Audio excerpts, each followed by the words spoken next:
ఆ స్థలంలో ఎప్పుడైనా అవకాశం ఉన్నటువంటి వాడు ఆశ్వీజ పూర్ణిమ, జ్యేష్ఠ పూర్ణిమ, ఆషాఢ పూర్ణిమ, తర్వాత శ్రావణ పూర్ణిమ, భాద్రపద పూర్ణిమ, వీటిలో వరుసగా జ్యేష్ఠ, ఆషాఢ, శ్రావణ, భాద్రపద, ఆశ్వేజ ఈ 5 మాసాలలో ఉన్న పూర్ణిమలలో అక్కడ ఉండగలిగితే వాడు మహర్జాతకొట్ట. పూర్ణిమ నాడు బదరీ క్షేత్రంలోకి లేక కేదార క్షేత్రంలోకి రెండింటికి సమానమైన ఫలితమే.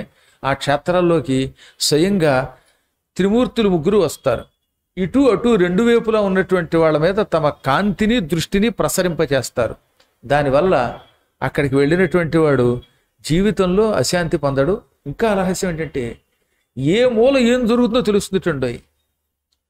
నేను చెప్పేది విశ్వాసం కలిగిన వాడికి. ఇది తెలుసుకుని వెడితే, తెలియకుండా వెళ్ళిన వాడికి ఏ ఫలితం లేదు. తెలియకుండా వెడితే భయం ఏముంది? ఎదురుగుండా పాము ఉందని తెలిస్తే అక్కడికి వెడితే పాము అని భయపడతాం. పాము ఉందని తెలియకపోతే దాని పక్క నుంచి వెళ్ళిపోయినా మనకేం తెలియదు. అందువల్ల ఇలాంటి రహస్యములు తెలుసుకుని అక్కడికి వెళ్ళి ఆ ప్రాంతంలో ఉండి త్రిమూర్తులారా ఆశీర్వదించండి అంటే వాళ్ళు ఆశీర్వదిస్తారు. అటువంటి వాళ్ళకి ఇంచుమించుగా భూత భవిష్యత్ వర్తమానాలు తెలుస్తాయి. ఇదివరకు జరిగినవి జరగబోయేవి కూడా తెలుస్తాయి. నేను అలాంటి వాళ్ళని చూశాను. ఆ ప్రాంతానికి వెళ్ళి ఇవన్నీ శాస్త్ర ప్రకారంగా చెప్పినటువంటి చేసినటువంటి వాళ్ళకి భవిష్యత్తులో ఏం జరిగేది తెలిసేది. ఒక ఆవిడకైతే కళ వచ్చేదట. కళలో ఏమొస్తే జరిగిపోయేది. వచ్చే సంవత్సరం మాకు ఇల్లు వస్తుంది అనుకుంది ఆవిడ. అలా కళలో ఆవిడ ఊహ రాగానే ఇల్లు వచ్చింది. నాకు పెళ్ళి అవుతుంది అనుకుంది అమ్మాయి, పెళ్ళి అయిపోయింది. ఇలా ఏదనుకుంటే అది అవుతుంది అనమాట. వాళ్ళకి జరగబోయేది తెలుస్తుంది కూడా. తెలియాలంటే ఈ పూర్ణిమలు జ్యేష్ఠ మాసం నుంచి ఆశ్వీజ మాసం వరకు ఉన్న పూర్ణిమలలో బదరీ వెళ్ళి అక్కడ ఉండి భక్తితో నారాయణుడిని స్మరించాలి. అది చాలా కష్టం. భక్తితో స్మరించాలంటే మాటలేం కాదు. మనకి భక్తి కంటే రక్తి ఎక్కువ గనక. కానీ ఏం చేస్తాం, భగవంతుడిని ఆ కాసేపైనా భక్తి మనం కోరుకోవాలి. తీరా పూర్ణిమ నాడు అక్కడ కూర్చున్నప్పుడు వీడు భక్తితో సాయం సంధ్యా సమయంలో పూర్ణిమ ఘడియలు వచ్చి చంద్రుడు కనబడే సమయంలో జపం చేద్దాం అనుకుంటుంటే ఒక్కోసారి వర్షం రావచ్చు, లేదా తీవ్రమైన చలిగాలులు రావచ్చు. దాంతో వాడు భగవద్ దర్శనానికి వెళ్ళడం మానేసి ఇంట్లో ముసుక్కప్పు పడుకుంటాడు. అక్కడ రూములో ఇంకేముంది, రూములో పడుకోగానే నారాయణ దర్శనం అవ్వదు, బ్రహ్మ దర్శనం కాదు, శివ దర్శనం కాదు. దాంతో శక్తులు రావు. అందుకనే వర్షం వచ్చినా సరే చలిని లెక్క చేయక ఏ గొడుగైనా వేసుకునైనా సరే ఆ ప్రాంతాల్లో ఆ విష్ణుమూర్తి యొక్క ఆలయ ప్రాంగణంలో ఎక్కడో చోట కూర్చుని పూర్ణిమ ఘడియల్లో ఎక్కువసేపు అక్కర్లా, కనీసం ఒక 5-10 నిమిషాలు కూర్చుని వచ్చేయాలట. కానీ ఎందుకో తెలియదు, కానీ చాలామందికి ఆ టైంలోనే పరీక్ష వస్తుందండి.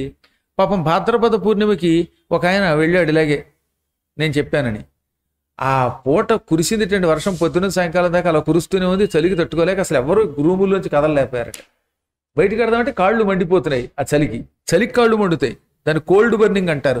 సూదులతో కూర్చున్నట్టు అయిపోతుంది అనమాట. దాంతో వెళ్ళలేకపోయాం గురువుగారు అన్నారు. అలా వెళ్ళగలిగితే భవిష్యత్తు తెలుస్తుంది నాయన. అంత శక్తి నీకు రావాలంటే ఎన్ని పరీక్షలు వస్తాయి? అప్పుడు గనక కాళ్ళకి సూదుల్లో గుచ్చుకుంటున్నా సరే ఓపిక తెచ్చుకొని ఒక 5 నిమిషాలు ఆ గుడి దగ్గరికి వెళ్ళగలిగితే మకాన్ దగ్గర నుంచి ఆ తర్వాత వాడి జాతకమే మారుతుంది. నేను చెప్పాను కదా, చాలా పరీక్షది. నాకే పరీక్షలు ఎదురే, నేను వెళ్ళలేకపోయానంటే 2-3 సార్లు. దాన్ని బట్టి ఆలోచించండి. కాకపోతే మీరు కొంచెం జ్ఞానులు, నాకంటే గొప్పవాళ్ళ నా నమ్మకం. మీరు వెళ్ళగలరేమో అనుకుంటున్నాను.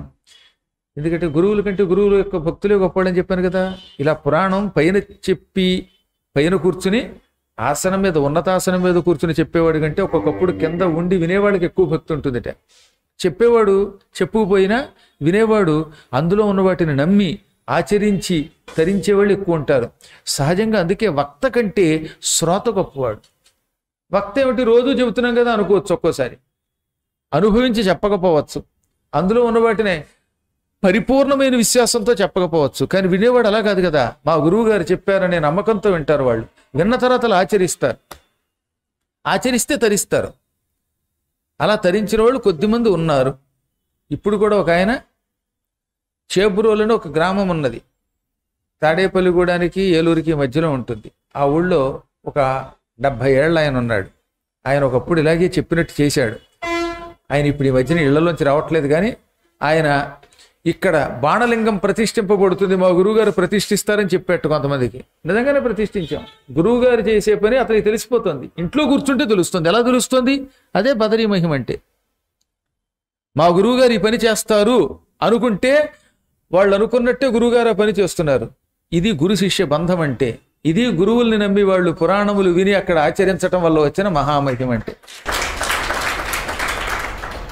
ఈ ఎలా వస్తుందంటే అంత భక్తి ఉండాలి. ఒకటి గుర్తుపెట్టుకోండి, ఎన్నో జన్మల సంస్కారం ఉంటే కానీ ఇలాంటి పురాణములు వినలేరు, ఎన్నో జన్మల పుణ్యం ఉంటే కానీ గురువు గారికి పక్కకి రాలేరు. వచ్చినా ఆచి తూచి మాట్లాడాలి. పిచ్చివాగుడు వాగితే నోరుంది కదా అని, మేము గొప్పవాళ్ళం కదా అని అనవసర ప్రసంగం చేస్తే చివరికి వచ్చే జన్మలో మోగవాళ్లే పుడతారు, అనేక క్షుద్రమైన అల్పములైన నీచములైన జన్మలు ఎత్తుతారు. మన పూర్వజన్మ సుకృతాన్ని అలా సుకృతంగా అట్టే పెట్టుకోవాలి. అనవసర ప్రసంగం చెయ్యరదు. అసలు గురువు దగ్గర తలెత్తి మాట్లాడద్దన్నారు పెద్దలు, తెలుసా మీకు? ఇలా ముఖంలోకి కళ్ళల్లోకి కళ్ళు పెట్టి సూటిగా చూసి మాట్లాడకూడదట. అందుకే కొంతమంది కొంచెము తల వంచి అప్పుడు మాట్లాడతారు. పద్మపాదుల వారు శంకరాచార్యుల వారితో మాట్లాడుతున్నప్పుడు నతమస్తకుడు అంటే తల వంచి మాట్లాడేవాట. సూటిగా గురువు కళ్ళల్లోకే చూడొద్దన్నాడండి ఆయన. ఇది శంకరుడు కూడా చెప్పలా, పద్మపాదుడు చెప్పాడు. అటువంటిది ఆయన కళ్ళల్లోకి ఇలా సూటిగా చూసి ఏమండి మీతో పాటు ఫ్లైట్కి ఎందుకు తీసుకెళ్ళలేదు అని అడుగుతాడా? అడిగితే వాడు భక్తుడా? ఇలాంటివన్నీ అజ్ఞానములు. వీటి వల్ల ఏమవుతుందన్నమాట, మనం బదరీ వెళ్ళినా సరిగ్గా బదరీ స్వామి దగ్గరికి పూర్ణిమ నాడు వెళ్ళే సమయంలో కుంభవృష్టి కురుస్తుంది, పిచ్చెక్కుతుంది, గదిలో పడుకుంటాం, తిండి తింటాం, ఇంటికి వస్తాం. మళ్ళీ ఇంటికి వచ్చిన తర్వాత దిక్కుమాలిదానా అని పెళ్ళాన్ని వాడు తిడతాడు, దిక్కుమాలాడా అని ఆవిడ తిడుతుంది. ఇద్దరు తోమసుంటా తోమసుంటా. రోజు మొగుడు పిల్లలు ఎందుకు ఉడుకుతొస్తున్నారంటే ఇదే కారణం. పరమ గురు ద్వేషం, గురు ద్రోహం ఎక్కువైపోవడం వల్ల, ఉండవలసింది లేకపోవటం వల్ల. ఉంటే ఎంత జాగ్రత్తగా ఉండాలండి. గురువు అంటే మాటల ఇవన్నీ తెలుసుకుని బతకాలి. అందువల్ల జ్యేష్ఠ, ఆషాఢ, శ్రావణ, ఆశ్వీజ, భాద్రపద మాసాదులలో పూర్ణిమ నాడు సంపూర్ణమైన శరణాగతితో బదరీలో ఉండండి.